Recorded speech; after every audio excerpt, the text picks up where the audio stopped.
الله أكبر الله أكبر الله أكبر بسم الله إن الحمد لله نحمده ونستعينه ونستغفره ونعوذ بالله من شرور أنفسنا ومن سيئات أعمالنا من يهد الله فلا مضل له ومن يضلل فلا هادي له وأشهد أن لا إله إلا الله وحده لا شريك له وأشهد أن محمدا عبده ورسوله أما بعد فإن خير الحديث كتاب الله وخير الهدي هدي محمد صلى الله عليه وسلم وشر الأمور محدثاتها وكل محدثة بدعة وكل بدعة ضلالة وكل ضلالة في النار আসসালামু আলাইকুম ওয়া রাহমাতুল্লাহি ওয়া বারাকাতুহু। আমরা একটা ধারাবাহিক আলোচনা শুরু করছিলাম, এটা থার্ড পর্ব। আসলে প্রথমটা ভূমিকা হইল, ওই ভূমিকাটাকে আমরা প্রথম পর্ব ধরছি। তারপরে সেকেন্ড পর্ব আমরা আগে শেষ করছি গত সম্ভবত নভেম্বরে বা কখনো, আর এরপরে আসা হয় না আর কি। আজকে তৃতীয় পর্বটা করব। সাবজেক্টের বাংলা নাম হচ্ছে যে বিষয় ক্রান্তিলগ্নে ইসলাম। ইংরেজি নাম যে বই থেকে এটা পড়া হচ্ছে, এই বইটার থেকে পড়া, এই বইটার অবলম্বনে পড়া হচ্ছে। ইংরেজি নাম হচ্ছে ইসলাম অ্যাট দ্য ক্রস রোডস। এটা 1934 সালের বই, যদ্দূর আমার মনে পড়ে 34 সালে প্রথম লেখা হয়, অনেক আগের কথা। এবং 34 সালের একটা লেখা বই এখন অবসোলেট হয়ে যাওয়ার কথা, কিন্তু আপনারা আশ্চর্য হবেন যে সেই ব্যাপারগুলা এখনও যেভাবে তিনি লিখছিলেন এবং যে সমস্ত সমস্যা চিহ্নিত করছিলেন মুসলিম উম্মার, সেই অবস্থাটা মোটামুটি ওরকমই রয়ে গেছে। একটা জায়গাতে যেন থমকে দাঁড়ায় আছে সব কিছু। এইটা হচ্ছে 15th রিভাইজড এডিশন, 15তম সংস্করণ বইয়ের আমার হাতে যেটা আছে। এটা 87 সালে জিব্রাল্টার থেকে বের করা হয়েছিল। এই বইটা ইসলামের উপর যদি কোরআন হাদিসের বাইরে যদি 10টা বই কেউ বলে যে পড়া উচিত মুসলিমদের, আমি মনে করি এটা একটা হওয়া উচিত আর কি। এত সুন্দরভাবে উনি করছেন এবং সমস্যাগুলোকে চিহ্নিত করছেন বা সমস্যাগুলোকে বলছেন। তো আজকে আমরা এটা শুরু করছিলাম, যেটা আজকে ওইখান থেকে যেখানে শেষ করছিলাম সেখান থেকে পড়ব বা সেখান থেকে আমরা শিখব। এখানে বলতেছেন যে এই পর্যায়ে এসে বলতেছেন, আমরা যে চ্যাপ্টারটা শুরু করছিলাম সেটা ছিল ওপেন রোড অফ ইসলাম, ইসলামের খোলা রাস্তা। খোলা রাস্তা মানে যেটা আসলে সবার জন্য খোলা, সবার জন্য প্রবেশ করার জন্য খোলা। ইসলাম কিন্তু এক্সক্লুসিভ রিলিজিয়ান। এক্সক্লুসিভ বলতে কি, সবাইকে ইনক্লুড করে না, সবাইকে ভাই ভাই বলে না ইসলাম কিন্তু সব মানুষকে ভাই ভাই বলে না। এটা রং একটা কনসেপ্ট। আমরা একটা বিধর্মীকে, একটা কাফিরকে, একটা মুশরিককে ভাই বলে ডাকি না, ভাই ডাকবো আমরা শুধু মুসলিমদেরকে। সেই সেন্সে ইসলাম এক্সক্লুসিভ, কিন্তু অ্যাট দ্য সেম টাইম দরজাটা সবার জন্য খোলা আছে। কেউ যদি ঢুকতে চায় সে ঢুকতে পারবে, এবং ঢুকলে সে যদি ইসলাম গ্রহণ করে তারপরে পর মুহূর্তে সে আমার ভাই। বুঝছেন না? একদিকে এক্সক্লুসিভ, আরেকদিকে এর দরজাটা সবার জন্য খোলা। এই কথাটা উনি এখানে সুন্দর করে করছেন, বলছেন। এবং আমরা এখন যে পর্যায়ে পড়ব সেখানে এসে উনি বলতেছেন, এখানে যে জিস্ট কথাগুলো এখানে বলতেছেন যে the Islamic teaching contents that man is born pure, it is said in the holy Quran. কোরআনে আল্লাহ বলতেছেন যে আল্লাহ বলতেছেন যে মানুষকে জন্মগতভাবে পারফেক্ট বা সুন্দর করে বানানো হয়েছে। এই কথাটা বলছে, জন্মগতভাবে মানুষ ফিতরার উপরে, তাওহীদের উপরে থাকে, আল্লাহর দ্বীনের উপরে থাকে জন্মগতভাবে, জন্মের মুহূর্তে। তারপরে পরিবেশ প্রতিবেশ বা নানা রকম ইসের ভিতর দিকে সে ইহুদি হয়, খ্রিস্টান হয়, মুশরিক হয়, কাফের হয় বা ইত্যাদি। তো এই কথা বলার পরে উনি একটা আয়াত কোট করতেছেন, যেটা হচ্ছে সূরা 3, যেটাকে আমরা বলি। ওখানে বলতেছেন লাকাদ খালাকনাল ইনসানা ফি আহসানি তাকওয়িম সুম্মা রাদাদনাহু আসফালা সাফিলিন। আমরা জানি, সবাই এটা পড়ি, আমরা নামাজে পড়ি। তো এখানে ইংরেজিতে যেটা বলতেছেন যে বাংলাটাই পড়ি, যে ইসলামী শিক্ষা, ইসলাম আমাদেরকে বলে যে জন্মগতভাবে আমরা নিষ্পাপ বা মানুষ নিষ্পাপ। পবিত্র কোরআন বলে আমরা অবশ্যই মানুষকে সৃষ্টি করেছি সুন্দরতম গঠনে, লাকাদ খালাকনাল ইনসানা ফি আহসানি তাকওয়িম, সুন্দরতম গঠনে, ফর্মে, চেহারায় বা চরিত্রে ইত্যাদি বৈশিষ্ট্যে। কিন্তু এরপরের কথাটি বলতেছেন সুম্মা রাদাদনাহু আসফালা সাফিলিন, অতঃপর আমরা তাকে প্রত্যাখ্যান করেছি নিচতমদের নিচে। মানে যখন সে নষ্ট হয়ে যায়, যখন সে বিপদগামী হয়ে যায়, যখন সে নিচের দিকে যেতে থাকে, তখন সে জানোয়ারের চেয়েও অদম হয়ে যায়, বা মানে সৃষ্টির সর্বকনিষ্ঠ বা সর্বনিম্ন স্তরে চলে যায়, কনিষ্ঠ বলবো না, সর্বনিকৃষ্ট স্তরে চলে যায়। তা এই জন্য এখানে একটা কনসেপচুয়াল একটা জিনিস ঠিক করার আছে। আমাদের দেশে প্রচলিত একটা কথা আছে যে আমরা হচ্ছে আশরাফুল মখলুকাত। সবাই আশরাফুল মখলুকাত না, কিন্তু মানুষ হলেই অটোমেটিক্যালি আশরাফুল মখলুকাত না। এটা হলো মানবতাবাদের কথা। মানুষ, সব মানুষ মানে একটা অটোমেটিক্যালি মানুষ হয়ে একটা সুপিরিয়র একটা তা না। কিন্তু ইসলামের এটা হচ্ছে যে তাওহীদের উপর থাকবে, যে তার আল্লাহ তাকে যে পারপাসের জন্য তৈরি করছেন, সৃষ্টি করছেন, সেটা যে ফুলফিল করবে, সেই মতো যে চলবে, সেই হচ্ছে সেই আশরাফুল মখলুকাত। আর যদি তা না হয় তাহলে সেটা লোয়েস্ট অফ দ্য লো, আল্লাহ বললেন, নিকৃষ্টদের ভিতর নিকৃষ্ট আর কি, সবচেয়ে নিচে তাকে আল্লাহ যাইতে দেন। এই কথা দিয়ে শুরু করছেন এই চ্যাপ্টারটা।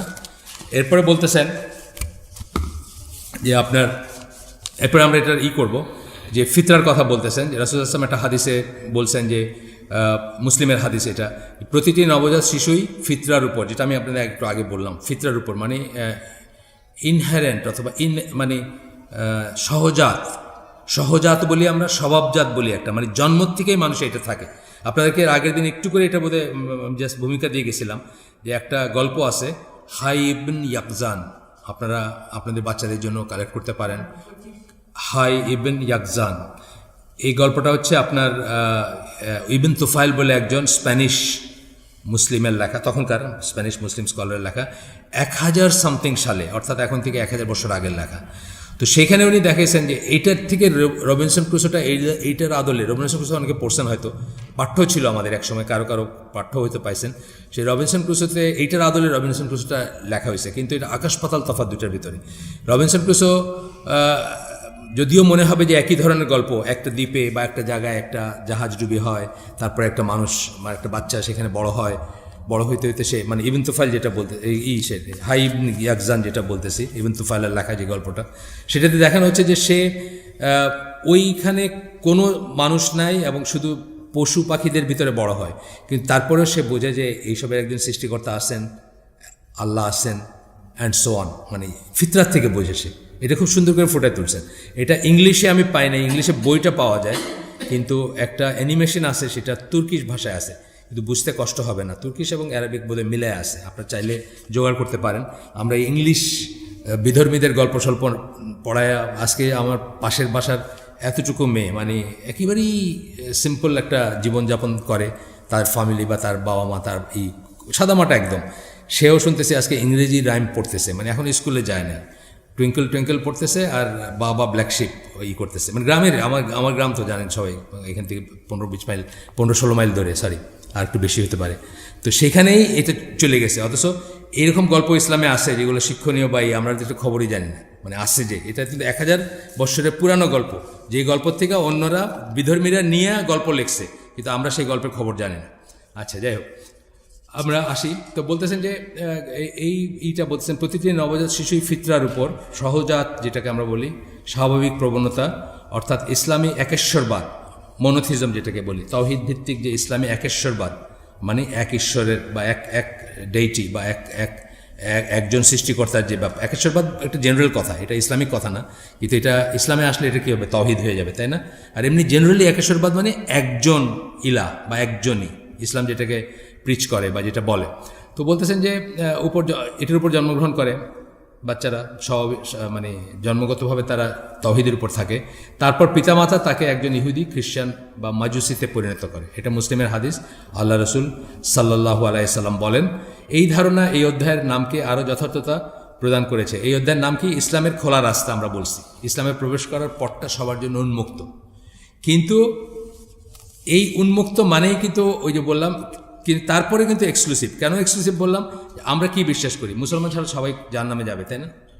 ঠিক না কথা? এটা লজ্জার কিছু নেই, এটা এটা এটা মাথা দুলাইতে, এটাতে কোনো লজ্জা পাওয়ার কিছু নেই, সংকোচেরও কিছু নেই। মুসলমান ছাড়া সবাই জাহান্নামে, এটা আল্লাহর কথা, এটা রসুলের কথা। এটা বিশ্বাস না করলে আপনার আকীদাই অশুদ্ধ। মুসলিম ছাড়া সবাই জাহান্নামে যাবে।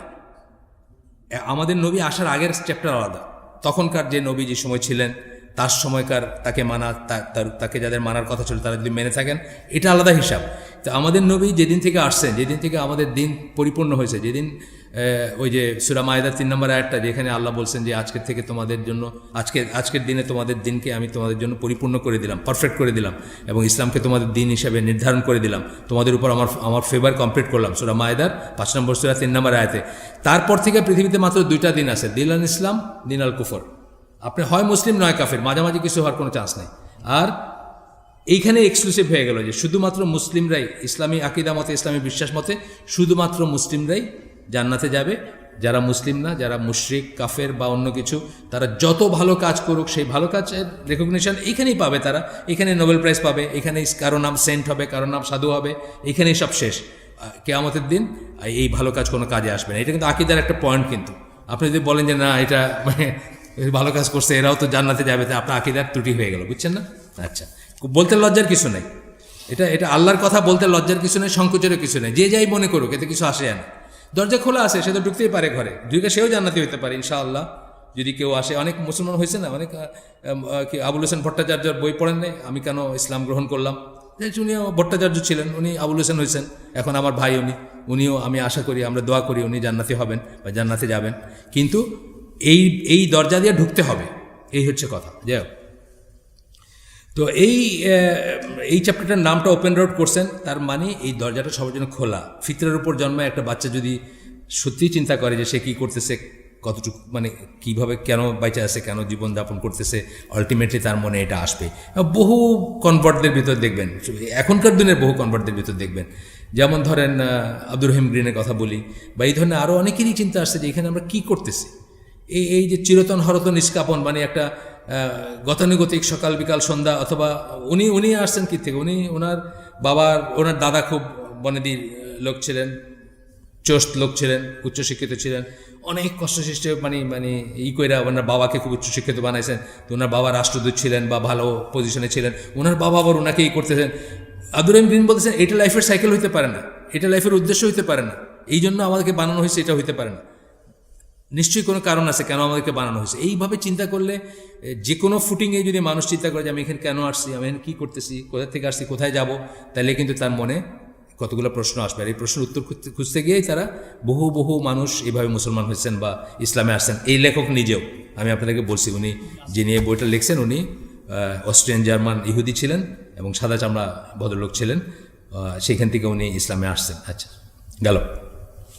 এরপরে বলতেছেন এই আয়াতগুলোর কথা, অর্থাৎ সূরা 3-এর যে আয়াত, আমরা এখানে 3টা আয়াত পড়ছি, 3টা আয়াতেরই পড়ছি। এখানে বলতেছেন যে 4, 5, 6, হ্যাঁ 3টা আয়াত পড়ছি আমরা এখানে বলতেছেন যে এই আয়াতগুলোতে যে মতাদর্শ প্রকাশ করা হয়, এটা তার কথা আমি পড়তেছি বাংলায় অনুবাদ করা, আমার অনুবাদ আর কি, হয়তো ভুল হতে পারে, ভুল মানে একটু হতে পারে, মানে অত সুন্দর না হতে পারে। এই আয়াতগুলোতে যে মতাদর্শ প্রকাশ করা হয় তা হচ্ছে এই যে মানুষ আদতে জন্মগতভাবেই ভালো এবং পরিশুদ্ধ। এটা কিন্তু একটা কথা, মানুষ জন্মগতভাবে ভালোটাই প্রিভেলেন্ট, খারাপটা হয় ভেজাল যখন ঢুকে, বুঝছেন না? যে কোনো জিনিস, মানে নেচারে কিন্তু আল্লাহ বেসিক্যালি জিনিসগুলো পিওর দিছে, ভেজাল কিন্তু আমরা ঢুকাই। শুধু মানুষের ব্যাপারে না, যে কোনো একটা জিনিস, ধরেন একটা খাবার বা একটা যা কিছু আল্লাহ প্রকৃতিতে দিছেন সেটা কিন্তু পিওরই দিছেন। একটা নদী ধরেন, জাস্ট একটা নদীর কথাই ধরেন, একটা নদী যদি ওই আসামের পাহাড় থেকে নেমে সিলেট পর্যন্ত আসতো, আর কেউ যদি এখানে মানে পায়খানা পেশাব ধোয়া পাখলা না করতো বা ধুইতো বা বর্জ্য না ফেলতো, বা এই পানি তো ঠিকই আছে, কোনো সমস্যা নেই, তাই না? কিন্তু আমরা কি করি, আমরা ওটাকে ভেজালযুক্ত করি। একইভাবে মানুষের ব্যাপারে যেটা প্রযোজ্য, অন্য সৃষ্টির ব্যাপারেও কিন্তু তাই। আপনি বাতাসটার কথাই ধরেন, বাতাস কত পিওর বাতাস ছিল না, আমরা এখন এটা পলিউট করে ইটের ভাট্টা বানায়, ইটের মানে ফসিল ফুয়েল পোড়ায় আমরা কি করছি এখন, ঢাকা শহর পৃথিবীর সবচেয়ে দূষিত শহরগুলোর একটা, এটা তো আমরা করছি, এটা তো আদতে এরকম ছিল না। এই কথা সবখানে প্রযোজ্য। তো বলতেছেন যে ভালো এবং পরিশুদ্ধ, কিন্তু তদুপরি আল্লাহ অবিশ্বাস এবং সৎকর্মহীন জীবন, একটা বলেন আল্লাহ অবিশ্বাস, আর একটা বলেন সৎকর্মহীন জীবন, আমিলুস সালে যেটাকে আমরা বলি। এই পরের এই সূরা 3-এ বলছেন না, লাকাদ খালাকনাল ইনসানা ফি আহসানি তাকওয়িম সুম্মা রাদাদনাহু আসফালা সাফিলিন ইল্লাল্লাযিনা আমানু ওয়া আমিলুস সালিহাতি, তাই না? এদেরকে বাদ দিয়ে দিলেন যে এরা ওই লোয়েস্ট অফ দ্য লো হবে না। ফালাহুম আজরুন গায়রু মামনুন ফামা ইউকাযযিবুকা বা'দু বিদ্দিন আলাইসাল্লাহু বি আহকামিল হাকিমিন। তাই না? এই তো ব্যাপারটা। এখানে একটা সূরার সাথে কনফিউশন হয়, ও সূরা আসরের সাথে একখানে এসে দৌড় দেয় ওইদিকে অনেক সময়, বুঝছেন না? ইল্লাল্লাযিনা আমানু ওয়া আমিলুস সালিহাতি বলে ওইদিকে অনেক সময় চলে যায়। আমার তো যায় না, ঠিক আছে না? আচ্ছা, তো এরপরে এই জন্য আস্তে আস্তে বলছি ওই জায়গাটা, কারণ অনেক সময় ওইদিকে যায়। আচ্ছা, যাই হোক, এখন বলতেছেন যে অন্যভাবে বলা যায় মানুষ তার সেই আদি ও ব্যক্তিগত পূর্ণতাকে ধরে রাখতে পারে অথবা হারিয়ে থাকলে পুনরুদ্ধার করতে পারে। ওই পিউরিটিটা আপনি ধরে রাখতে পারেন। এটা আমাদের সবার জন্য হয় না, নবী পয়গম্বরদের থাকে, বা ভালো মানুষ এই সমাজেও আছে এরকম ভালো মানুষ, বা সব সমাজেই আছে ভালো মানুষ যে সেটাকে ধরে রাখতে পারে, সে ফিতরাটাকে ধরে রাখতে পারে। অথবা কেউ যদি হারায়ও ফেলে সে পুনরুদ্ধার করতে পারে।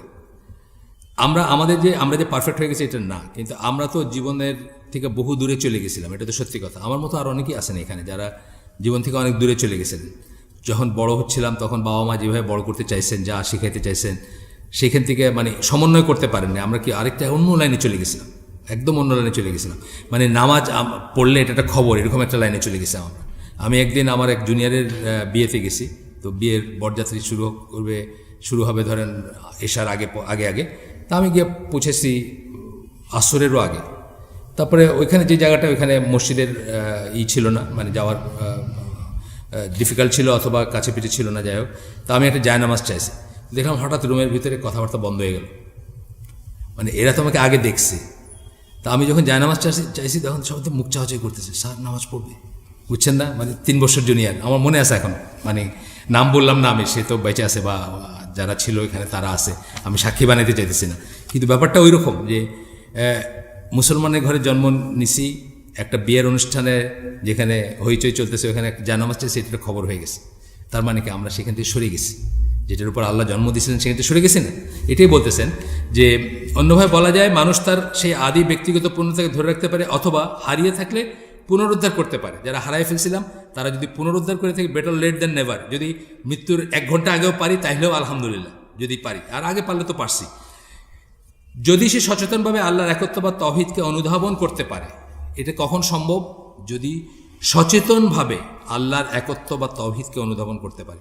ঘুরে ফিরে কিন্তু আসলে এই একটা জায়গার ভিতরে ফিরে আসবো, আমরা বারবার একটা জায়গাতে ফিরে আসবো। এই জায়গাটা ঠিক হলে বাকি সব ঠিক হবে। আর সেটা কি? আল্লাহ ছাড়া ইবাদতের যোগ্য কোনো সত্যিকার ইলা নাই, অথবা আর কিছুই আল্লাহর মতো না। সৃষ্টির যা কিছু এক্সিস্ট করে সব একদিকে, আর আল্লাহ একদিকে, আলাদা, একদম আলাদা। এটা হচ্ছে কিন্তু মানে মাথায় ঢুকানোর প্রথম জিনিস। আচ্ছা, তৌহিদকে অনুধাবন করতে পারে এবং তার আদেশ নিষেধ এর কাছে নিজেকে সমর্পণ করতে পারে। তৌহিদকে অনুধাবন করলেই তো তার আদেশ নিষেধের কাছে সমর্পণ করবে, পরিপূর্ণ সমর্পণ করবে, তাই না? প্রশ্ন করবে না। অনেক প্রশ্নের উত্তর নাই, অনেক প্রশ্ন আপনি আমাকে জিজ্ঞেস করেন কোনো উত্তর নাই, আমি এখানে মাথা ঘুরে মরে গেলে উত্তর নেই। আপনি আমাকে বলেন আলিফ লাম মিমের অর্থ কি, আমি বললাম জানি না, আছে নাকি? উত্তর নাই। কিন্তু তৌহিদে যদি আপনি প্রতিষ্ঠিত হন তাহলে আপনি সাবমিট করতে পারবেন। পেন্ডিং ওইটা যেটা উত্তর পাইলেন না সেটা পেন্ডিং রেখে আপনি করতে পারবেন। একটা লিমিট পর্যন্ত উত্তর পাবেন। আল্লাহ কিন্তু মানুষকে প্রাথমিকভাবে যুক্তি দিয়ে ডাকছেন, কোরআনের যুক্তি দিয়ে ডাকছেন, ইসলামের দিকে, ইমানের দিকে, আপনার ইসের দিকে, দিনের দিকে যুক্তিতর্ক দিয়ে ডাকছেন আল্লাহ। কিন্তু তারপরে একটা লিমিটে গিয়ে আপনি জিজ্ঞেস করলেন যে আলিফলাম মিম মানি তো বুঝি না, তাইলে তো আর ইসলাম কেমনে পালন করবো? এটা আর হলো না, বুঝছেন না? আপনার অসংখ্য প্রশ্ন থাকতে পারে, আপনি সব প্রশ্নের উত্তর পাবেন এমন কোনো কথা নাই। একটা জায়গায় গিয়ে আপনি কি সমর্পণ করবেন, এটাই বলতেছেন যে তৌহিদ যখন রিয়েলাইজ করবেন তখন আপনি সমর্পণ করবেন। আপনার সাথে আল্লাহর কোনো প্রপোর্শন নাই, আল্লাহর সমস্ত জ্ঞান আপনাকে দেন নাই, আপনি চাইলেও পারবেন না সেই জ্ঞান অর্জন করতে। সারা দুনিয়া মানুষ একসাথে হইলেও পারবে না। হ্যাঁ, সমুদ্রের পানি যদি কালি হইতো আর গাছগুলা যদি কলম হইতো তাইলেও শেষ করতে পারতেন না। সুতরাং একটা জায়গায় গিয়ে আপনি তখন যখন এটা রিয়েলাইজ করবেন যে আল্লাহ আমাদের মতো না, আল্লাহর জ্ঞান আমাদের মতো না, আল্লাহর যুক্তি আমাদের মতো না, আল্লাহর কাছে যে মানে গায়েবের কাছে যা আসছে সেগুলো আমাদের ধর্তব্যের মানে আমাদের ব্রেনের ধীর শক্তির বাইরে, তখন আপনি কি করবেন? নিজেকে সমর্পণ করবেন। এই কথাই বলতেছেন যে তার আদেশ নিষেধের কাছে নিজেকে সমর্পণ করতে পারে। এইভাবে আপনি ফিরে আসতে পারেন যদি আপনি বাইরে গিয়ে থাকেন। আচ্ছা, আল্লাহর সৃষ্টি হিসেবে প্রতিটি মানুষই সুন্দর, ভালো, পরিশুদ্ধ এবং পরিপূর্ণ। কিন্তু এর আগে আমরা যেমন বলেছি, আল্লাহ বলেছেন মানুষকে তিনি সৃষ্টি করেছেন কেবল তার ইবাদত করার জন্য। কথা আমরা আগেও বলছি। এটা একটা মাত্র আয়াত কোরআনে যেখানে এক্সপ্লিসিটলি বলা হয়েছে মানুষের পারপাস কি।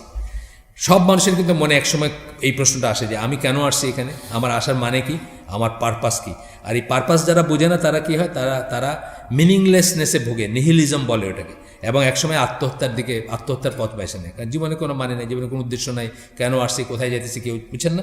তারপরে কি হয়, একসময় আত্মহত্যার প্রবণতা জাগে সেখানে। আমরা গতদিন এটা নিয়ে বোধহয় কিছু আলাপ করছিলাম। আচ্ছা, তো এখানে বললাম যে তার ইবাদত করার জন্য আপনাকে সৃষ্টি করছেন, এইটা যদি না করেন আর বাকি কি করলেন তাতে কিছু আসে যায় না, কিন্তু এইটা যদি করেন তারপরে অনেক কিছু করলে সেটা মিনিংফুল হতে পারে। এখানে আমি একটা উদাহরণ সবসময় দিয়ে থাকি, এবং এই উদ্দেশ্য যদি ব্যর্থ হয় তাহলে আপনি অকেজো এবং অর্থহীন হয়ে যান, আপনি অকেজো হয়ে যান। এই ফোনটা প্রথম কাজ কি, এটা একখান থেকে একখানে কথা বলবেন, এইটা ছাড়া আর যত কিছু আছে সব অ্যাডিশনাল না, সব হচ্ছে অতিরিক্ত, তাই না? আপনি এটা ছবি তুলতে পারেন, খালি ছবি তোলার জন্য ফোন কিনবেন আপনি কোনোদিন? খালি ছবি তোলার জন্য ফোন কিনবেন, ক্যামেরা কিনবেন, তাইলে ফোন কেন কিনবেন? এইটাই হচ্ছে মেন কাজ, আর বাকি কাজগুলো হলো অক্সিলারি, বা বাকি কাজগুলো হচ্ছে বাড়তি জিনিস। এখন আমি যদি বলি যে এটাতে কথা বলা যায় না, তাহলে আপনি কি বলবেন? যেটা অকেজো এবং অর্থহীন। এটা মানুষের ব্যাপারটা তাই, মানুষের পারপাস হচ্ছে আল্লাহর ইবাদত করা। তারপরে আমি যদি বলি যে সে ইবাদত করে নাই কোনো দিন, বা করলো না জীবনে, বা বুঝলো না জীবনে ইবাদত কাকে বলে, তাইলে কি সে একটা অকেজো এবং অর্থহীন জিনিসে পরিণত হল।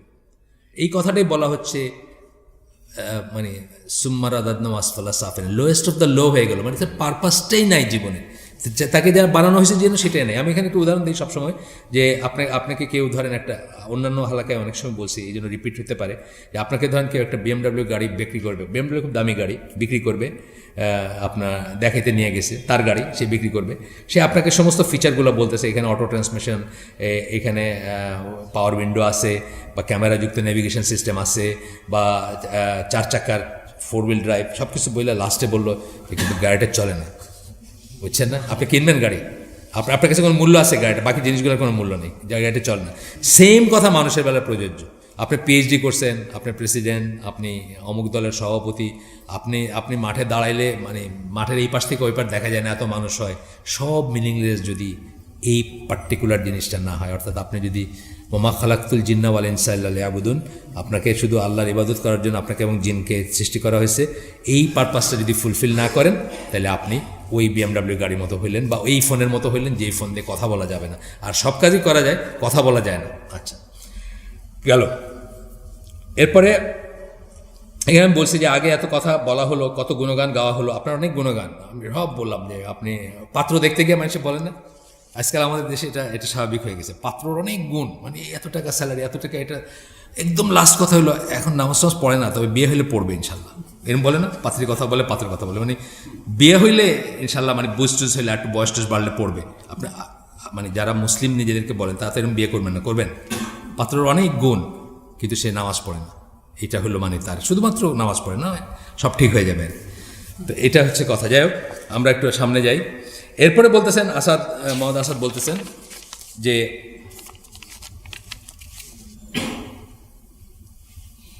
ইসলাম আমাদের শিক্ষা দেয় আর্থলি লাইফ, দুনিয়াবী জীবন আমরা যেন এক্সাজারেটেড ভ্যালু না দিই। এটাকে কিন্তু ইসলাম অপ্রয়োজনীয় বলে না কখনো। আমার খাইতে হবে, আমার ঘরে থাকতে হবে, হয়তো আমার ঠান্ডা লাগলে হিটারও জ্বালাইতে হবে যদি লাগে, গরম লাগলে অসহ্য হইলে একটা কিছু, বা আমার হয়তো গরম পানি, শীতের দিনে গরম পানিই করতে হবে। এগুলো হচ্ছে জীবনটাকে টিকায় রাখার জন্য প্রয়োজন, এগুলো কিন্তু ইসলাম অস্বীকার করে না, কিন্তু এক্সাজারেট করে না, মানে এইগুলোর জন্যই আপনি জীবনে শহীদ হয়ে যাবেন, এটা ইসলাম করে না। আচ্ছা, এরপর বলতেছেন কি যে এক্সাজারেটেড ভ্যালু দেয় না, ভ্যালু উইচ ওয়েস্টার্ন পশ্চিমা মডার্ন আধুনিক পশ্চিমা সভ্যতা যেটা দিয়ে থাকে দুনিয়াবী লাইফের প্রতি অতিরিক্ত এটার মর্যাদা, অতিরিক্ত ইম্পর্টেন্স, অতিরিক্ত গুরুত্ব ইত্যাদি আমরা দিই না। While the Christian's outlook implies that earthly life is a bad business, খ্রিশ্চিয়ানদের হলো জীবন তত্ত্ব বা জীবন দর্শন হলো যে দুনিয়া সব কিছুই খারাপ, এটা একটা খারাপ বিজনেস, মানে এখানে সব কিছুই খারাপ, যা যেদিকে তাকান খালি খারাপ। দ্য মডার্ন ওয়েস্ট, কিন্তু নতুন যে আধুনিক যে পশ্চিমাই, এটা কিন্তু খ্রিশ্চান সভ্যতা না, এখানে আপনারা ভুল করেন না, এটা কিন্তু পিওরলি বস্তুবাদী নাস্তিক সভ্যতা। কিন্তু অনেকে এটা ভুল করেন, মনে করেন খ্রিস্টানরা এত উন্নত হলো, খ্রিস্টানরা এত হলো, আমরা কী হলাম। এটা কিন্তু খ্রিস্টান কিছু না, এটা খ্রিস্টানের থেকে বাইরে হয়ে গিয়ে এত উন্নত হয়েছে, বুঝছেন তো। মানে এখানেই বলতেছেন যে আধুনিক ওয়েস্ট যেটা, আধুনিক পশ্চিম যেটা, অ্যাজ ডিস্টিং ফ্রম ক্রিশ্চিয়ানিটি থেকে আলাদা, একদম সম্পূর্ণ ভিন্ন হয়ে কী করে, adores life in exactly the same way as the glutton adores his food. কীভাবে জীবনকে তারা পূজা করে, জীবনের আরাধনা করে, জীবনকে অত্যন্ত মূল্যবান মনে করে। কীভাবে? যেভাবে একটা রাক্ষস, গ্লটন মানে হলো যে খাদক, খালি খাইতে জানে কিন্তু তার কোনো রেসপেক্ট থাকে না খাওয়ার প্রতি। সিমিলারলি পশ্চিমা আধুনিকতা, পশ্চিমা যে আধুনিক জীবন ব্যবস্থা আছে, তারা জীবনকে খুব ইম্পর্টেন্স দেয়, জিনিসকে খুব ইম্পর্টেন্স দেয়, সব জিনিসকে এই করে, কিন্তু এটার প্রতি কোনো রেসপেক্ট নাই, কোনো সম্মানবোধ নাই। জিনিস মানে এই বস্তুর প্রতি কোনো বোধ নাই। যেমন একটা খাদকের তার খাওয়ার প্রতি আসলে সম্মানবোধ নাই, সে যেমন ইচ্ছা তেমন করে মুখে দিয়ে, মানে যে সে খায় কিন্তু এনজয় করে না খাওয়া। আপনি দেখেন তাড়াহুড়ো করে খায় না, আপনি এনজয় করবেন। আপনি দেখবেন অনেক সময় কিছু মানুষকে বিয়ে বাড়িতে, আমি জানি না আপনি দেখছেন কিনা জানি না, আমি দেখছি আর কি, যে বসে এইভাবে নিল আর কি, অনেকদিন পরে হয়তো একটা ভালো খাবার খাইছে, হইতে পারে সেটা, অথবা সে হয়তো খাইতে পছন্দ করে বা তারপরে দেখবেন ছড়ায় ছিটায় রেখে উঠে চলে গেল, কোনো রেসপেক্ট নেই খাওয়ার প্রতি। একটা মুসলিমকে খাইতে দেখবেন, তার প্লেটটা দেখবেন স্ক্র্যাপ ক্লিন, তাই না, একেবারে মুইসা, মানে আবার দরকার মানে এটাকে করবে না, কিন্তু চাইলে আরেকজন খাইতে বসাতে পারবেন, এত ক্লিন করে যাবে একজন ভালো মুসলিম তার প্লেটকে, তাই না। সে রেসপেক্ট করে খাওয়াটাকে, সেইটাকে আল্লাহর নিয়ামত মনে করে, সে যতটুকু প্রয়োজন সেটুকু নেয়, আর বাকিটা অন্যের প্রয়োজনে লাগবে সেটার প্রতি তার রেসপেক্ট আছে, বুঝছেন না।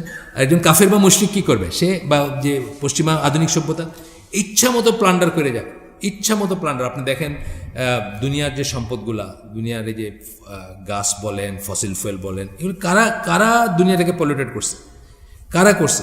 এমিশন যেটাকে বলি আমরা, যেটার জন্য আমাদের দুনিয়া শেষ হয়ে যাচ্ছে, পৃথিবীটা শেষ হয়ে যাচ্ছে যে জন্য, সেটা কারা করছে সবচেয়ে বেশি? এই যে এবার দেখছেন একটা মেয়ে গিয়া করলো না, একটা সুইডিশ মেয়ে জাতিসংঘে গিয়া খুব করলো না এই পরিবেশ নিয়ে, কারা করছে? যাদের বেশি আছে তারা করছে, ওয়েস্টার্ন ওয়ার্ল্ড করছে, আমরা করি না।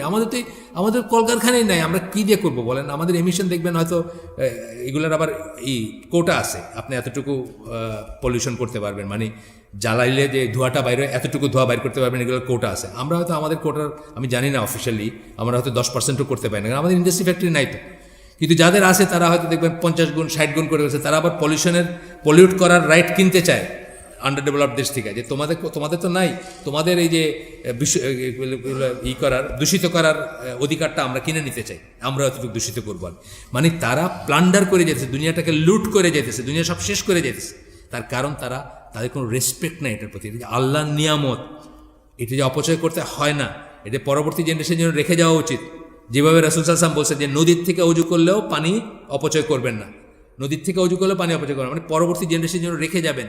এই ভ্যালুটা তাদের নাই। এটা বলতেছেন ওয়েস্টার্ন সিভিলাইজেশনের কথা বলতেছেন, যে তারা এটাকে খুবই ইম্পর্টেন্ট মনে করে, কিন্তু যখন এটাকে ব্যবহার করে, ভোগ করে, তখন এটাকে একেবারে মানে শেষ করে দেয়াই করে।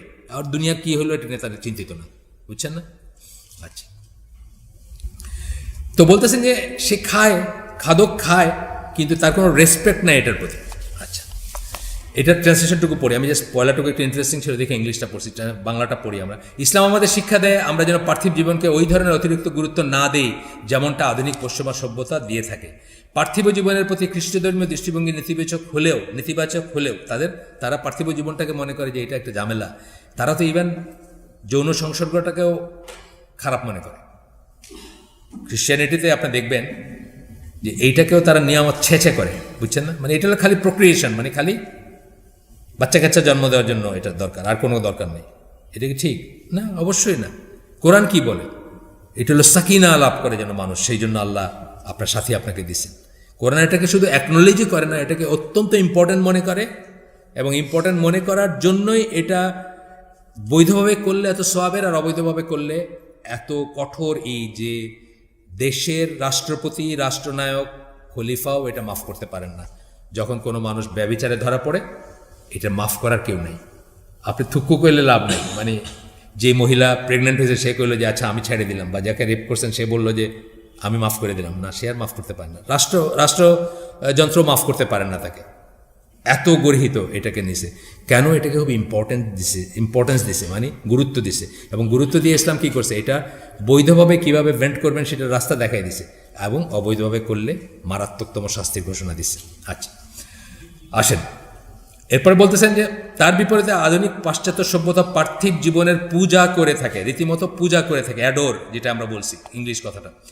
যেমনটা কোনো খাদক ব্যক্তি তার খাবারের পূজা করে, একজন খাদকের কাছে খাবারটা অত্যন্ত লোভনীয় এবং ইম্পর্ট্যান্ট। সে অর্থাৎ খাদক খাবার সাবার করে, কিন্তু খাবারের প্রতি তার মনে কোনো সম্মানবোধ থাকে না, কোনো রেসপেক্ট থাকে না। আমরা কি করি, একটা ভাত তুলে খাই না? মুসলমান বাসায় খান না আপনারা? ভাত পড়লে উঠান না? একটা ভাত পড়লে উঠায় আমরা ওটা পানিতেই করে খাই, কারণ আমরা এটাকে সম্মান করি। আমরা মনে করি রিজিক আল্লাহর কাছ থেকে আসছে, নোবডি ডিজার্ভস, আমি অটোমেটিক্যালি ডিজার্ভ করি এটা মনে করেন, আল্লাহর কাছ থেকে আসছে। আচ্ছা, তো বলতেছে যে সে কোনো সম্মানবোধ থাকে না। অপরপক্ষে ইসলাম পার্থিব এই জীবনকে সংযত দৃষ্টিতে ও সম্মানের দৃষ্টিতে দেখে। দুইটা কথা বললেন, সংযত দৃষ্টিতে দেখে মানে যতটুকু দরকার সেটুকু নিব, এটার পিছনে জীবন কাটাই দিব না। আর সম্মানের দৃষ্টিতে কোন সম্মান? আল্লাহর নিয়ামত হিসেবে সম্মান। আল্লাহ আমাকে যা দিয়েছেন, যেখানে যেতে দিয়েছেন সেটা আল্লাহর নিয়ামত, এই জন্য সম্মানের দৃষ্টিতে দেখে। ইসলামের পূজা করে না, সত্যি আমরা এটা পূজা করি না, এটার জন্য আমরা জীবন বিলায় দিব না। আপনাদেরকে বলছি, এই লেখকেরই একটা বইতে আছে যে উনি সিরিয়াতে গেছেন, সিরিয়া থেকে একটা লোকটা দেখতেছেন 12টা সাড়ে 12টার দিকে দোকান বন্ধ করে দিতেছে। তো ওরা বলছেন তুমি আবার আসবা? বলছেন না, এই তো আমার আজকের জন্য হয়ে গেছে, আজকের জন্য হয়ে গেছে, এখন আমি দিনের কাজ করব, আল্লাহর ইবাদত করব, আজকের খাওয়া হয়ে গেছে। ইসলাম এইভাবে দেখে বা দেখতে বলে আপনাকে, বুঝছেন না? তো বলতেছে যে ইসলাম এর পূজা করে না সত্যি, কিন্তু পরবর্তী চিরস্থায়ী জীবনের যাত্রাপথে পার্থিব জীবনকে একটা অপরিহার্য পর্যায় বলে মনে করে। পরবর্তী আখেরাতের জীবনের জন্য এটা তো একটা ক্ষেত, পরীক্ষা ক্ষেত্র, তাই না? এর বাইচে থাকতে হবে না? এখানে না বাঁচলে ইবাদত করবেন কেমনে? এখানে না বাঁচলে এইটুকুর জন্য যেটা, ওইটার জন্য একটা এটা ট্রানজিশনের একটা জায়গা, এই জায়গাতে বাঁচতে হবে, ভিক্ষা করতে হবে না। একটা কথা বলছিলাম না, poverty is one step away from losing faith. গরিবই, খুব বেশি গরিব যদি হয়ে যান আপনি এক পা দূরে আসেন ইমান হারানোর থেকে। এরপরে আপনি মিশনারির কাছে গিয়া ধর্ণা দিবেন যে আমার খ্রিস্টান বানায় দাও আর পাঠায় দাও সুইডেন, ওইখানে গিয়ে আমি বড়লোক হতে চাই, তাই না? এই জন্য গরিবই, এক্সট্রিম গরিবিটা এক স্টেপ দূরে ফ্রম লুজিং ফেথ, মানে ইমান হারানো থেকে এক স্টেপ দূরে। ওইটা আমরা করবো, ওইটাতে আমরা পরিণত হব না। আমাদের সামাজিকভাবে আমরা কাউকে হইতেও দিব না। আমরা একা না, তো এই জন্যই তো জাকাতের কথা আছে, এই জন্যই সাদাকার কথা আছে। আমরা একা না, আরেকজনকে হইতে দিব না যে সে খ্রিস্টান মিশনারি দরজায় গিয়ে বলবে ভাই তুমি আমার দুইটা খাওয়া দাওয়া, কাউ কী করতে হবে, আমার সুইডেন পাঠায় দাও, বুঝছেন না? করতেছে বাংলাদেশ এরকম নিয়ে যাচ্ছে মানুষ। সামান্য একটু স্কলারশিপ, সামান্য একটু পয়সা বিদেশে পাঠানো, এই সমস্ত কথা বলে মুসলিম বাঙালিদের, হিন্দু সাঁওতালের কথা আমি বলতেছি না, মুসলিমদেরকে তারা কনভার্ট করতেছে। এবং বহু এরকম আপনি চাইলেই পাবেন। আবদুল্লাহ জাহাঙ্গীরের কাজই ছিল এটার এগেনস্টে। ঝিনাইদহ অঞ্চলে অনেক মানুষকে তারা খ্রিস্টান বানাইছে, এগুলোর আপনি খুঁজলে পাবেন, অনেক কাজ আছে। যাই হোক, এরপর বলতেছেন কি, এই জীবনটা একটা অপরিহার্য পর্যায়ে। অফকোর্স এই জীবনে তো আল্লাহ আমাদেরকে টেস্টের জন্য পাঠাইছেন, পরীক্ষার হল, পরীক্ষা দিব। পরীক্ষা দিতে গেলে খাওয়া লাগবে, কলম লাগবে, কালি লাগবে, সরঞ্জাম লাগবে, সব কিছুই লাগবে। সেই জন্য যেটা দরকার সেটা নেবেন। আচ্ছা, মানব জীবন তাই ইসলামের দৃষ্টিতে সাংঘাতিক মূল্যবান। জীবনটা কিন্তু ইউজলেস না, যেমনে তেমনে খরচ করে ফেলান না, সাংঘাতিক মূল্যবান। কেন? এই জীবন দিয়েই আপনি আখেরাতের অনন্ত জীবন যেটা, সেটাতে আপনার একটা পজিশন ক্রিয়েট করবেন, জান্নাতের জন্য কাজ করবেন। এই জন্য এটা অত্যন্ত মূল্যবান। এটা ফেলনা না, এটা ড্রাগ এডিক্ট হওয়ার জন্য না, এটা ড্রাগ নিয়ে মানে ইয়াবা দেওয়া নষ্ট করার জন্য না, এটা সুইসাইড করার জন্য না, এটা এইডস হওয়ার জন্য না। এই জীবন অত্যন্ত মূল্যবান, একটাই জীবন আপনার। কিন্তু আপনি হিন্দু হইলেন মনে করতেন যে বারবার ঘুরে আসবো, হ্যাঁ, বারবার ঘুরে আসবো এবং বারবার আরও চান্স আছে, একটা গেলে আরেকবার আছে চান্স। আমাদের কিন্তু একটাই জীবন, কিন্তু মূল্যবান, সাংঘাতিক মূল্যবান। কিন্তু আমরা কখনোই যেন ভুলে না যাই যে এই মূল্যবান কেবলই নিমিত্ত স্বরূপ। এই মূল্যায়নটা, এই যে আমরা বললাম যে এটা মূল্যবান, এটা কি? এটা একটা নিমিত্ত স্বরূপ, মানে আরেকটা জায়গায় যাওয়ার পথ। এটা আরেকটা জায়গায় যাওয়ার পথ, মানে কি বলবো, আরেকটা যাওয়ার স্টেপিং স্টোন, যেটার উপর পা দিয়ে আমরা আরেক জায়গায় যাবো। এইরকম একটা নিমিত্ত, অর্থাৎ যেটা মিনস বলি আমরা, এন্ড বলি না একটা কথা, এন্ড শেষ। এখান থেকে আমি রওনা দিছি, ঢাকায় আমার বাসায় যাব, আমার বাসাটা হচ্ছে এন্ড। মিনস কি? আমি সিএনজিতে চড়ছি, আমি আপনার ট্রেনে চড়ছি, ওই পাশে গিয়ে আবার সিএনজিতে চড়ছি, এগুলো হচ্ছে মিনস। এন্ড কি? আমার বাসায় গিয়ে আমি যাব। আমাদের এন্ড কি? জান্নাত। কিন্তু সেই জান্নাতে যাইতে হলে কি এখানে কি করতে হবে? ভালোভাবে থাকতে হবে, ভালোভাবে খাইতে হবে, আল্লাহর ইবাদত করতে হবে, হ্যাঁ, যে তো এমন গরিব না হই যে মানুষের কাছে হাত পাতবো এবং খ্রিস্টান হয়ে যাব, সেরকম যেন না হয়, ইত্যাদি সব। আচ্ছা, অর্থাৎ পার্থিব জীবনটা আখিরাতের জীবনের সফলভাবে পৌঁছানোর একটা ধাপ বা উপায় বা মিনস, যেটা আমি এখানে বললাম, ওয়ান অফ দ্য মিনস, কিন্তু নিজেই কোনো উদ্দেশ্য বা এন্ড নয়। কিন্তু এইটা ইটসেলফ কোনো এন্ড না। এই সিএনজিতে চললেন, এটা কি কোনো উদ্দেশ্য নাকি আপনার? এটা কোনো উদ্দেশ্য না, এটা হচ্ছে একটা মিনস বা একটা মানে পাথেয় বা পথ বলতে পারেন, বা যেটা যে উপায়ে আপনি ওখানে যাবেন। আচ্ছা, কিন্তু নিজেই কোনো উদ্দেশ্য বা লক্ষ্যণে গেল। ইসলামে পশ্চিমা বস্তুবাদী আশাবাদের কোনো অবকাশ নাই, যার উপর ভিত্তি করে আধুনিক পাশ্চাত্য সভ্যতা বলে থাকে যে আমার রাজত্ব হচ্ছে কেবল এই পৃথিবী। এইটার কোনো উপায় নেই ইসলামে। ওরা কি বলে যে এই পৃথিবী আমার রাজত্ব, এখানে আমি যা খুশি তাই করব। এই জিনিস করার কোনো অবকাশ ইসলামের নাই, কারণ এটা আমার শেষ না। ওরা তো এরপরে দেখে না, এরপরে বিশ্বাস করে না, এরপরে দেখে না, দেখতে চায় না, জানতে চায় না, থাকলে আসে, আমি জানতে চাই না। আচ্ছা, অথবা একজন সনাতন খ্রিস্টানের ওই জীবন বিমুখতার অবকাশও ইসলামে নেই। কোনটা? যে এই সব কিছু, এই দুনিয়ার সব কিছু পরিত্যাজ্য, বুঝছেন না? এই খ্রিস্টানদের যেটা আর কি, খ্রিস্টানদের সেলিবেসি জানেন না, কৌমার্য। যারা খুব ভালো খ্রিস্টান তারা জীবনে বিয়ে করে না, তারা জীবনে সংসার করে না। এটা হলো সবচেয়ে, প্রিস্ট হইতে গেলে বা আপনার হইতে গেলে, ধর্মযাজক হইতে গেলে, হুজুর হইতে গেলে জীবনে বিয়ে করবে না আর কি, সবচেয়ে ভালো খ্রিস্টান। কিন্তু এখন বাইরেতেছে না, মাঝে মাঝে দেখেন না বাইরেছে যে এই ছেলেরে, এই যে অস্ট্রেলিয়াতে একটা জেলে ঢুকাইছে, আবার এখানে একটা, মানে এমনিতে বলতেছে যে এগুলো তার জীবনে নাই, কিন্তু দেখা যায় যে আন্ডারগ্রাউন্ড সব কিছুই আছে। এই প্রায় দেখবেন পেপারে উঠে, এখানে এই যৌন নির্যাতন করছে, ওইখানে এটা করছে, ছেলেদেরকে নষ্ট করছে, ছেলেদেরকে এই করছে। যা এরপর বলতেছেন ওই জীবন বিমুখতার, ওই যে খ্রিস্টানদের যে জীবন বিমুখতা, মানে এমনকি যৌন স্পৃহাটাকেও তারা অস্বীকার করতেছে, বলতে এটা খালি প্রক্রিয়েশনের জন্য দরকার, খালি বংশ বিস্তার, আমরা এটা চাই না, ছেছে, মানে এরকম না, এটার কোনো অবকাশ ইসলামের নাই। এটাই বলতেছেন, যার ভিত্তিতে সে বলে থাকে আমার রাজত্ব এই পৃথিবীর কিছুই নয়। খ্রিস্টানরা বলে কি, আমার এখানে কিছুই নাই পাওয়ার, আমি জাস্ট ওয়েট করতেছি, মরে যাব এবং ওইখানে যাব। সেটাও আমরা বলবো না, যদিও আমরা বলি মোমেন বান্দার জন্য পৃথিবী কারাগার স্বরূপ, ঠিক আছে, অনেক রেস্ট্রিকশন আছে, কিন্তু তারপরেও কিন্তু এখানে ভালো খাবেন, ভালো পড়বেন, যতটুকু খাইলে আপনি আল্লাহর ইবাদত করতে পারবেন, যতটুকু পড়লে আপনি আল্লাহর ইবাদত করতে পারবেন, একজন মাথা উঁচু করে বাঁচা মুসলিম হইতে পারবেন। আর অন্যান্য জিনিসে তো আপনার জানেনই যে আল্লাহ আমাদেরকে কোরআনে বলছেন যে আমরা যেন শক্তিশালী হই, মিলিটারি আর্সেনালের কথা বলতেছি, সামরিক দিকে যেন আমরা মুসলিমরা শক্তিশালী হই, তো কোরআনে বলছেন, রাসূল সাল্লাল্লাহু আলাইহি ওয়াসাল্লাম বলছেন এত শক্তিশালী হবো যে তারা যেন আমাদেরকে মানে ঘাটাইতে ভয় পায়, হওয়ার কথা ছিল আমাদের, সেগুলো তো আসেই। এরপরে উপরে আমরা যে এই কথাগুলো যেহেতু পড়লাম, এই মাত্র যেটা শেষ করলাম সেটা মোহাম্মদ আসাদের কথা, আমার না। এখন আমি এখানে একটু একটু এক্সপ্লেন করার চেষ্টা করছি। উপরের কথাগুলোকে সহজে বলতে গেলে আমরা বলতে পারতাম ইসলাম এই পৃথিবীর জীবন থেকে আমাদের যতটুকু প্রয়োজন, আগেও বলছি আমি কথাটা, ততটুকু গ্রহণ করতে বারণ করে না, প্রয়োজনটুকু নেবেন। বরং আখিরাতের জন্য প্রস্তুতির অংশ হিসাবে আমাদের এই পৃথিবীতেও একটা সুস্থ সবল সুন্দর জীবন চাই। এই পৃথিবীতেও আমাদের একটা সুস্থ সবল সুন্দর জীবন চাই। সুস্থ মুসলিম স্ট্রং হবে, কিন্তু বেশি সুস্থ সবল হবে, কারণ আগে আপনি জানেন যে আমাদের কিন্তু প্রত্যেকেরই কিন্তু মিলিটারি ট্রেনিং থাকার কথা ছিল ইসলামী দেশে, তাই না? কিন্তু আমাদেরটা কাফেররা গ্রহণ করছে। ইসরায়েলে দেখেন প্রত্যেকের মিলিটারি ট্রেনিং আছে, সিঙ্গাপুরের প্রত্যেকের ন্যাশনাল সার্ভিস আছে, এবং সুইজারল্যান্ডে সবাই ন্যাশনাল সার্ভিস আছে। এটা কিন্তু মুসলমানদের ছিল। মুসলমানদের কিন্তু আর্মি বলতে হয় কে যাবে হাত তুলো, সব নাম লেখাইতে শুরু করলো, সব মানুষ আর্মি, বুঝছেন না? এটা হওয়ার কথা ছিল। তাহলে কি বললাম আমরা, সুস্থ সবল সুন্দর জীবন দরকার আমাদের, সুস্থ এবং আচ্ছা। কিন্তু ভোগবাদী মনোবৃত্তির বশবর্তী হয়ে উপার্জনের জন্য জীবন যেন না হয় আমাদের।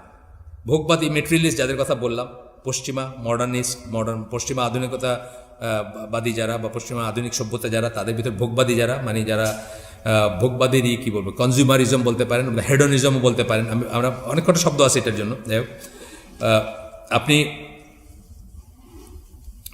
উপার্জনের জন্য জীবন না ভেবে ইসলামে বরং আমাদের জীবনের প্রয়োজনীয় উপার্জন, এই কথা আমি আগেও বলছি আপনাদের, আমাদের জীবনটা যেন উপার্জনের জন্য না হয়ে যায়। 5,000 কোটি টাকা আপনি উপার্জন করলেন, কইরা আপনার টুপ করে একদিন মরে গেলেন। একটা বাসের পিছের লেখা দেখতেছি, ও খুবই ভাষায় লেখা, আস্তে আস্তে এইবার যে সিলেট থেকে ঢাকায় আসলাম, সম্পদ খাবে লোকে, দেহ খাবে পোকে। মানে পোকা কথাটাও লেখে নাই, পোকে লেখছে আর কি, বুঝছেন না? কি কথা কিন্তু সত্যি, কথা সত্যি না? যে এত কষ্ট করে আপনি মানে সারা জীবনটাই স্পেন্ড করলেন এটা করতে গিয়া, সেই সম্পদ খাবে লোকে, আপনি মরে গেলে লোকে খাবে, আর আপনার দেহ খাবে পোকে, মানে পোকায় খাবে আর কি। মানে মারিফতি কথা লিখতে চাইছে বা যাই হোক, কথা সত্যি তো, কথা সত্যি। তাহলে উপার্জনের জীবন ভাববো না আমরা, জীবনের জন্য উপার্জন, জীবনযাপনের জন্য যেটুকু উপার্জন দরকার অবশ্যই করব, সেটা সওয়াবের কাজ, সেটা করা। আমরা যে ওয়াইফকে প্রোভাইড করি, বাচ্চাদের প্রোভাইড করি, এটা সওয়াবের কাজ, প্রত্যেকটা সওয়াবের কাজ, সাদাকা হিসাবে হয়। নিজের বোরে বাচ্চারা খাওয়াইতে সেটাও সাদাকা, সেটা করবো আমরা। আচ্ছা, ভাবতে শেখায় আমরা। তাই রাসূল সাল্লাল্লাহু আলাইহি ওয়াসাল্লামকে দোয়া করতে দেখি। আল্লাহ, একটা দোয়া আছে রাসূলের, মানে আরবিটা এখানে লেখা নেই, শুধু বাংলাটা আছে।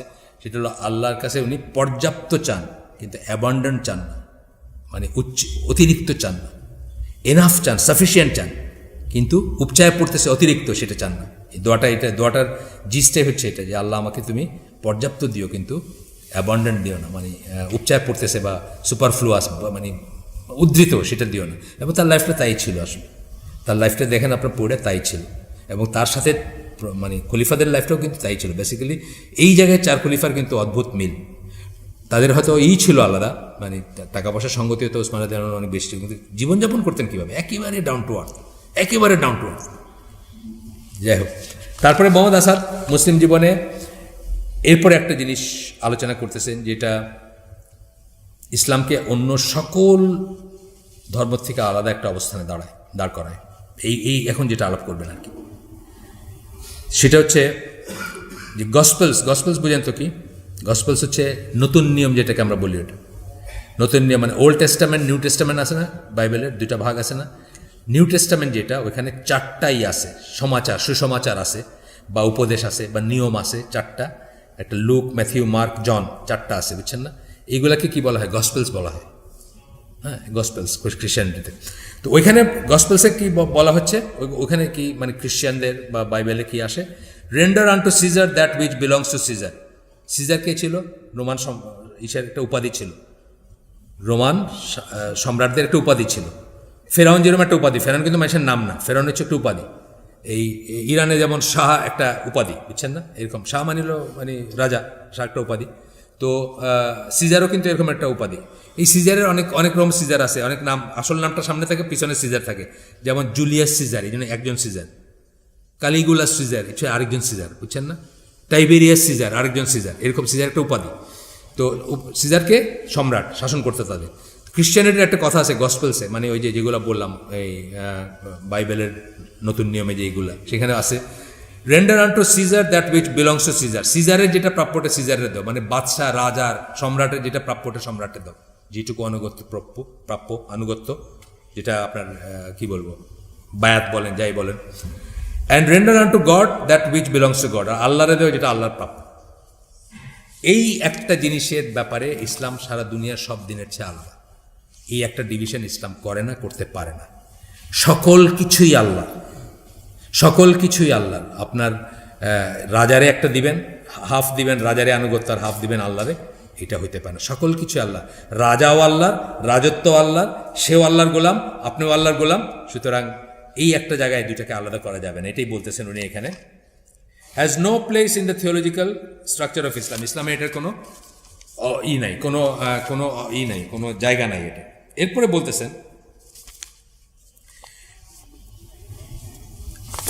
বলতেছেন যে, আচ্ছা আমি বাংলাটাই পড়ি আপনাদের। আমাদের চয়েস আছে মাত্র, বলতেছেন যে মানে এই চয়েসটা আমাদের নাই, যে কতটুকু রাজারে দিব আর কতটুকু আল্লাহরে দিব, এই চয়েসটা আল্লাহ আমাদেরকে দেন নাই। এইটা বেছে নেওয়ার অধিকারটা আল্লাহ আমাদেরকে দেন নাই। আল্লাহ আমাদের কি দিয়েছেন? রাইট এবং রঙের ভিতর বেছে নেওয়ার অধিকার দিয়েছেন। মুসলিমরা সবসময় রাইট এবং রঙের ভিতর বাঁচবে, এবং অলওয়েজ রাইটটা বাঁচবে, এই কথাটা বলতেছেন। আমি বাংলাটা পড়ে দিই। বাইবেলের নির্দেশনায় বলা হয়, সিজার অর্থাৎ সরকারের বা শাসনকর্তার যা প্রাপ্য তাকে দাও, আর ঈশ্বরের যা প্রাপ্য তা ঈশ্বরকে দাও। ইসলামের ধর্মতত্ত্বের কাঠামোয় এই ধরনের বক্তব্যের কোনো স্থান নাই। ইসলামের ধর্মতত্ত্ব থিওলজিতে এই ধরনের কোনো বক্তব্যের কোনো অবকাশে নেই, এবং এটা পসিবলি ইসলামকে সারা দুনিয়ার সকল দিন থেকে আলাদা করে ফেলছে। এই কনসেপ্টটা যেটা এখন আমরা পড়তেছি, যেখানে প্রথমত সব কিছুই আল্লাহর বলে গণ্য করা হয়। রাজাও আল্লাহর, রাজত্ব আল্লাহর, আপনি আল্লাহর, প্রজাও আল্লাহর, সবাই আল্লাহ গণ্য করা হয়। দ্বিতীয়ত, ইসলামে যেহেতু আমাদের জীবন নৈতিক এবং আর্থসামাজিক দাবিসমূহের মাঝে কোনো বিরোধের অস্তিত্বই স্বীকার করে না, আমরা কি করি? নৈতিক এবং আর্থসামাজিক কোনো বিরোধ নাই আমাদের, আমরা স্বীকার করি না যে কোনো বিরোধ থাকতে পারে, বুঝছেন না? নৈতিক এবং আর্থসামাজিক, আমরা অন্যের কাছ থেকে অন্যের জীবন ব্যবস্থায় বসবাস করতেছি দেখে আমরা বিরোধগুলো এখন পাচ্ছি। অফিসে গেলে তো নামাজ পড়তে দেয় না, আছে না? নামাজ পড়তে গেলে তাড়া করে তাকায়, এটা কেন? আমরা বৈপরীত্যের ভিতরে বসবাস করতে, আপনি ইসলামের ভিতরে বসবাস করতেছেন না। ইসলামের ভিতরে বসবাস করলে আপনার বস নামাজ পড়তো, আপনি নামাজ পড়তেন, আপনার চাপরাশি নামাজ পড়তো, আপনার পিয়ন, আপনার দারোয়ান সবাই নামাজ পড়তো, ঠিক না কথাটা? বৈপরীত্য থাকতো না। ইসলাম এইটার ভিতর কোনো বৈপরীত্য স্বীকার করে না যে আর্থসামাজিকের সাথে আমাদের কোনো, সে যদি হয় সেটা ইসলামিক না, সেটা ইসলামিক জীবন ব্যবস্থা না। আচ্ছা, তো বলতেছেন যে দ্বিতীয়ত ইসলামে যেহেতু আমাদের জীবন ও নৈতিক আর্থসামাজিক দাবি সময়ের মাঝে কোনো বিরোধের অস্তিত্বই স্বীকার করে না, সেহেতু যে কোনো ব্যাপারে বেছে নেওয়ার কেবল একটি মাপকাঠি রয়েছে। বাঁচবেন যে আপনি দুইটা জিনিসে বাঁচবেন, আইদার ঠিকটা অথবা ভুলটা। শুদ্ধ এবং ভুলের মাঝ থেকে শুদ্ধকে বেছে নেন। অলওয়েজ আপনি শুদ্ধ এবং ভুলের ভিতর থেকে শুদ্ধকে বাইছে নেবেন, এবং এটা করবেন কি আগেই করবেন, ভাবিয়া করিও কাজ করিয়া ভাবিও না। আমাদের দেখা যায় সমস্ত সবাই কি করে, আমরা যে সমস্ত সমস্যাগুলো, যে আমাদেরকে অনেক মানুষের সমস্যা নিয়ে জিজ্ঞেস করে, তো সব সমস্যাগুলো হচ্ছে এটার ভিতরে ঢুকার পরে তারপরে এখন চিন্তা করতেছে যে কি করবে, বুঝছেন না? আজকে একজন বলতেছে যে তার ওই সে একটা কোনো শেয়ার বাজারে শেয়ার আছে, এরকম কোনো একটা কোম্পানির চাকরি করে, ইঞ্জিনিয়ার সে ছেলেটা। তার বস তারে বলতেছে যে তার নামে একটা বিও অ্যাকাউন্ট খুলে তার নামে শেয়ারের ব্যবসা করতে চায়। আগেই চিন্তা করা উচিত ছিল যে এই কোম্পানি জয়েন করলে এই কাজ হবে, এই বসের আন্ডারে এরকম হবে, বুঝছেন না? ইসলামে কি করবেন? তার এখানে করণীয়টা কী ছিল? শুদ্ধটা বেছে না। আমি এটাকে চাকরি করতাম না, এই চাকরি করতাম না, এই চাকরি করবো না। সাইফুল্লাহ বাড়ি জিজ্ঞেস করছিল একজন, অনেক ইনায় বিনায় যে এই ব্যাংকের চাকরি না করলে এটা না ওটা না, তো বলছে যে আব্দুল আজিজ বিন বাজ বলছে যে আপনার জন্য ভিক্ষা করা যায় আছে। আব্দুল আজিজ বিন বাজের ফতোয়া হচ্ছে এই ক্ষেত্রে আপনার জন্য ভিক্ষা করা যায় আছে, আপনার গুনাহ নাই। যদি আপনি আর কিছু যদি করতে পারলেন না, আল্লাহ যে শরীর দিয়েছেন এটা খাটায়, তো ব্যাংকের চাকরি করার থেকে আপনি ভিক্ষা করেন, এটা যায় আছে আপনার জন্য। শুধু ব্যাংকের কথা বলতেছেন, অফকোর্স। আচ্ছা, এরপর বলছে এর মাঝামাঝি কিছুই নয়, রাইট এবং রঙের মাঝামাঝি কিছু নেই। কতকটা রাইট কতকটা রং হওয়ার রাস্তা নেই, কতকটা সিজার কতকটা শাসককে, এটার কোনো রাস্তা নেই। মানে কতটা শাসককে কতটা আল্লাহকে আনুগত্য, এটার রাস্তা নেই। সম্পূর্ণ আনুগত্য আল্লাহর হইতে হবে। এবং আসতেছি আমরা, আচ্ছা পরে অন্য কথাগুলো আসবে, আগে বলি না, পরে বলি। তাই নৈতিকতার অবিচ্ছেদ্য অংশ হিসাবে আমল বা বাস্তব কর্মকাণ্ডের উপর এত জোর দেওয়া হয়ে থাকে। নৈতিকতা যে আপনি যে আমার বক্তৃতা মারলেন এত, এইটার হিসাবে আপনি আমলটাকে দেখতে চাই আমরা। আপনি এটা কইরে দেখাবেন, যত বক্তৃতাগুলো মারতেছেন যেখানে যারা, সব কিছু কইরে দেখাবেন। করলে এই বক্তৃতার মিনিং আছে, নাহলে বক্তৃতার কোনো মিনিং নেই। শুধু মুখ দিয়ে বললেন, ভালো কথা মুখ দিয়ে বলে না, অনেক মানুষই বলে। সারা দুনিয়ার মানুষ তো বেসিক্যালি ভালো কথাই বলে। আপনি যে কোনো একটা উপন্যাস নেন, যে কোনো একটা গল্প নেন, যে কোনো একটা নাটক নেন, যে কোনো একটা, যেসব আছে সারা দুনিয়ায়, যেসবের মাধ্যমে আমরা জীবনটাকে অন্যকে বোঝাইতে চাই, সব ভালো কথা দিয়ে ভর্তি না, সব ভালো কথা দিয়ে ভর্তি। আচ্ছা, এই পর্বটা শেষ করে দিলে হবে। এই পর্বটা একটু আছে, একটু শেষ করে দিলেই 2-3 পৃষ্ঠা আছে ইনশাআল্লাহ। এখানে কি দেশ শাসনের ব্যাপারে ইউরোপীয় পশ্চিমাদের কাছে ধর্মনিরপেক্ষ যে সঙ্গত, তার প্রাথমিক ধারণা তারা হয়তো বাইবেল থেকেই পেয়েছেন। ওয়েস্টার্ন ওয়ার্ল্ডে সেকুলারিজম, ধর্মনিরপেক্ষতা যে দেশ শাসন করতে পারে, প্রাথমিক ধারণাটা তারা বাইবেল থেকেই পাইছে। কারণ বাইবেলে তারা কি পাইছে, যে সিজারকে সিজারেরটা দাও, রাজাকে রাজারটা দাও, আল্লাহকে আল্লাহটা দাও, তাইলে বোধহয় আল্লাহর কথা চিন্তা না করেও দেশ চালানো যেতে পারে। এই ধারণাটা তারা বাইবেল থেকে পাইছে, তাদের ধর্মগ্রন্থ থেকে পাইছে, যেখানে মানুষের জীবনকে 2 ভাগে ভাগ করা হয়েছে। আর সেই সঙ্গে তার আনুগত্যকে ইসলামী দৃষ্টিকোণ থেকে স্কলাররা হয়তো এটাকে, মানে জীবনকে 2 ভাগে ভাগ করেছে, আনুগত্যকে 2 ভাগে ভাগ করেছে না। আনুগত্য তো আপনার 2 জায়গায়, শাসকের প্রতি একটা আনুগত্যের একটা অংশ, ঈশ্বর প্রতি আনুগত্যের একটা অংশ। কোনো সমস্যা নেই। শাসকের প্রতি আনুগত্যের একটা অংশ, ঈশ্বরের প্রতি। তো বলতেছে যে ইসলামের দৃষ্টিকোণ থেকে স্কলাররা হয়তো এটাকে আনুগত্যের শিরক বলবেন। আপনাদের মনে আছে নাকি 4 ধরনের শিরকের কথা? 4 ধরনের শিরকের কথা আমরা বলছিলাম, কার মনে আছে? আমরা কিন্তু বলছিলাম 4 ধরনের শিরক, মানে বড় শিরক যেটা, এটা 4 ধরনের হয়। একটা হচ্ছে প্রার্থনার শিরক, মানে দোয়া চান আপনি আল্লাহ ছাড়া কারো কাছে, মাজারের কাছে, ঈশ্বরের কাছে, প্রার্থনার শিরক বলছিলাম প্রথমটা। সেকেন্ডটা বলছিলাম নিয়তের শিরক, নিয়তের শিরক বা গোল। 3 নম্বরটা বলছিলাম আনুগত্যের শিরক, আর 4 নম্বরটা বলছিলাম ভালোবাসার শিরক। এইখানে বলতেছেন এটা আনুগত্যের শিরক, আপনার সমস্ত আনুগত্য থাকবে আল্লাহর প্রতি, আল্লাহর কাছে। আর ওই লাইনে যদি থাকে, সে আনুগত্য আপনি করতে পারেন। ওই লাইনে থাকে কি, এটা বলবো আমরা এখন। ইসলাম মনে করে যে আনুগত্য কেবলই আল্লাহর প্রাপ্য, আর সকল আনুগত্য আল্লাহর আনুগত্যের আওতাধীন। সকল আনুগত্য আল্লাহর আনুগত্যের আওতাধীন, মানে আল্লাহর আনুগত্যের বাইরে না গিয়ে যতক্ষণ থাকবেন ততক্ষণ আনুগত্যের আছে। বাবার মার প্রতি আনুগত্য, শাসকের প্রতি আনুগত্য, হাজব্যান্ডের প্রতি আনুগত্য, অনেক ধরনের আনুগত্য আছে, কিন্তু আল্লাহর আনুগত্যর আওতাধীন, ওইটার ওই আমব্রেলার নিচে, ওই ছায়ার নিচে থাকতে হবে, বাইরে যেতে পারবেন না। ইসলাম জীবনের সকল ক্ষেত্রে অতি অবশ্যই আল্লাহর ইচ্ছা ও ক্ষমতার অধীন। সকল ইসলাম ক্ষেত্রকে, জীবনের সকল ক্ষেত্রকে আল্লাহর ইচ্ছা এবং ক্ষমতার অধীন মনে করে। অর্থাৎ শাসন ব্যবস্থা, আমি কি উপার্জন করব, আমার বাচ্চা কীভাবে পালবো, আমি কি খাবো, আমি কাকে বিয়ে করব, সকল ক্ষেত্রে আল্লাহর ইচ্ছার অধীন। সকল ক্ষেত্র আমার ইচ্ছা হইলে আমি রাস্তার থেকে একটা প্রস্টিটিউটকে বিয়ে করতে পারি না, মানবতাবাদী হইলে পারি, কিন্তু মুসলিম হইলে পারি না। আমি একটা মুসলিমাকে বিয়ে করবো, তাই না? আল্লাহ বলছেন না, ক্রাইটেরিয়া বলে দিচ্ছেন না, ভালো যারা তাদের জন্য ভালো ওয়াইফ, যারা জিনাকারী তাদের জন্য জিনাকারী ওয়াইফ, বলছেন না? তাহলে আমি একটা ভালো মানুষ হয়ে আমি 5 ওয়াক্ত সালাত পড়ি, আমি আল্লাহর আনুগত্যে থাকি, আমি আমার জন্য ডেফিনেটলি একটা ভালো মুসলিমা খোঁজ করবো, তাই না? আচ্ছা, সকল কিছু হচ্ছে আল্লাহর ইচ্ছা এবং ক্ষমতার অধীন। একটা হচ্ছে ইচ্ছা বললাম, একটা হলো ক্ষমতা বললাম, দুটা কিন্তু আলাদা কথা। একটা ইচ্ছা মানে আল্লাহর মতো করে চলতে হবে, আর ক্ষমতা মানে কারো ক্ষমতাই আল্লাহর ক্ষমতার চেয়ে বেশি না যে সে আমারে বলবে যে ডোন্ট ডু ইট, আল্লাহ এটা করো না, না করে এটা করো, নামাজ পড়ে না পড়ে এই মেশিন চালাও, এটা বলতে পারে না, বুঝছেন না? আচ্ছা,